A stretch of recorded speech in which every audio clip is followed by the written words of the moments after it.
प्राण्यांचे वर्गीकरण।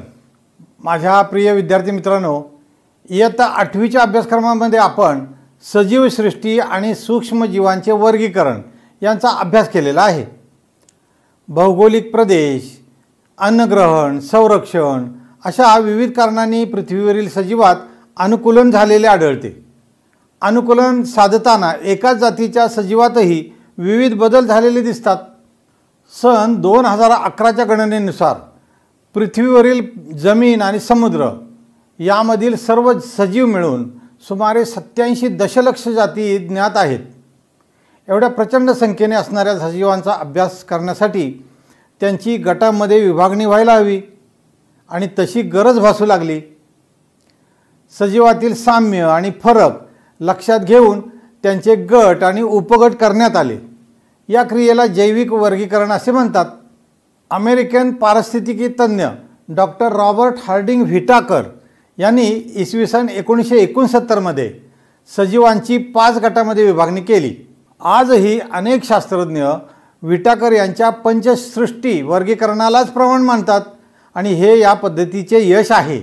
मुलांनो, इयत्ता 8वी मध्ये आपण त्यातील सूक्ष्मजीवांचे वर्गीकरण पाहिले। मागील वर्षी म्हणजे इयत्ता 9वी मध्ये वनस्पतींचे वर्गीकरण पाहिले आणि त्याद्वारे आपल्याला वनस्पतींचे वैविध्य समजले। यावर्षी आपण प्राणीसृष्टी म्हणजेच प्राण्यांचे वर्गीकरण पाहणार आहोत। मुलांनो, तुम्ही तुमच्या सभोवती विविध प्राणी पाहत असाल। काही प्राणी खूप छोटे असतात तर काही खूप मोठे। काही प्राणी जमिनीवर राहतात तर काही पाण्यात। काही प्राणी सरपटतात तर काही पाण्यात पोहतात किंवा हवेत उडतात। काही प्राण्यांच्या त्वचेवर खवले असतात तर काहींच्या त्वचेवर पिसे किंवा केस असतात। अशा प्रकारे प्राण्यांच्या बाबतीतही प्रचंड वैविध्य दिसून येते। नुकत्याच केलेल्या अभ्यासानुसार पृथ्वीवर अंदाजे 7 दशलक्ष प्रकारच्या प्राण्यांच्या प्रजाती अस्तित्वात असाव्यात असा अंदाज वर्तवला गेला आहे। यातील प्रत्येक प्रजातीचा अभ्यास करणे केवळ अशक्य आहे, परंतु जर प्राण्यांचे साम्य आणि फरकावर आधारित गट आणि उपगट तयार केले तर या प्रचंड संख्येने असलेल्या प्राण्यांचा अभ्यास करणे खूप सोपे होईल। मुलांनो, साम्य आणि फरकावर आधारित प्राण्यांचे गट आणि उपगट तयार करणे म्हणजे प्राण्यांचे वर्गीकरण करणे होय। आता मुलांनो, प्राणी वर्गीकरणाचा इतिहास म्हणजे हिस्ट्री ऑफ ॲनिमल क्लासिफिकेशन याबद्दल माहिती घेऊया। वेगवेगळ्या अभ्यासकांनी वेळोवेळी प्राण्यांचे वर्गीकरण करण्याचा प्रयत्न केला। ग्रीक तत्ववेत्ता अरिस्टॉटल यांनी सर्वात पहिल्यांदा प्राण्यांचे वर्गीकरण केले होते। त्यांनी शरीराचे आकारमान, त्यांच्या सवयी, अधिवास यासारख्या मुद्द्यांच्या आधारे वर्गीकरण केले होते। विज्ञानातील प्रगतीनुरूप पुढे संदर्भ बदलत गेले आणि त्यानुसार वर्गीकरणाचे मुद्देसुद्धा बदलले।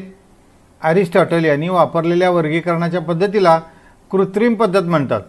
त्यांच्या व्यतिरिक्त थिओफ्रेटस, प्लिनी, जॉन रे, लिनियस यांनी सुद्धा वर्गीकरणाच्या कृत्रिम पद्धतीचा अवलंब केला होता। कालांतराने वर्गीकरणाच्या नैसर्गिक पद्धतीचा अवलंब करण्यात आला। वर्गीकरणाची नैसर्गिक पद्धत ही सजीवांचे शरीररचनेविषयीचे गुणधर्म, त्यांच्या पेशी, गुणसूत्र, जैवरासायनिक गुणधर्म यासारख्या मुद्द्यावर आधारित होती। कालांतराने उत्क्रांतीवादावर आधारित असलेली वर्गीकरण पद्धत अंमलात आली। डॉब्झस्की आणि मेयर यांनी या पद्धतीचा अवलंब करून प्राण्यांचे वर्गीकरण केले।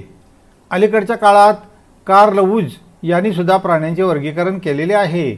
मुलांनो, आता वर्गीकरणाचे फायदे कोणते आहेत ते पाहूया। पहिले, प्राण्यांचा अभ्यास करणे सोयीस्कर होते। 2, एखाद्या गटातील मोजक्या प्राण्यांचा अभ्यास केला तरी त्या गटातील सगळ्या प्राण्यांविषयी माहिती मिळते। 3, प्राण्यांच्या उत्क्रांतीविषयी माहिती मिळते। आणि 4, प्राण्यांना ओळखणे सोपे होते आणि त्यात अचूकता येते। 5, प्राण्यांचे इतर सजीवांशी असलेले नाते समजायला मदत होते। 6, प्रत्येक प्राण्याचा अधिवास, निसर्गातील नेमके स्थान समजायला मदत होते। 7, प्राण्यातील वेगवेगळ्या प्रकारच्या अनुकूलनांची माहिती मिळते।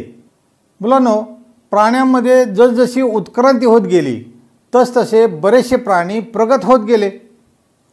त्यांची शरीररचना, अधिवासातील जीवनपद्धती बदलत गेल्या।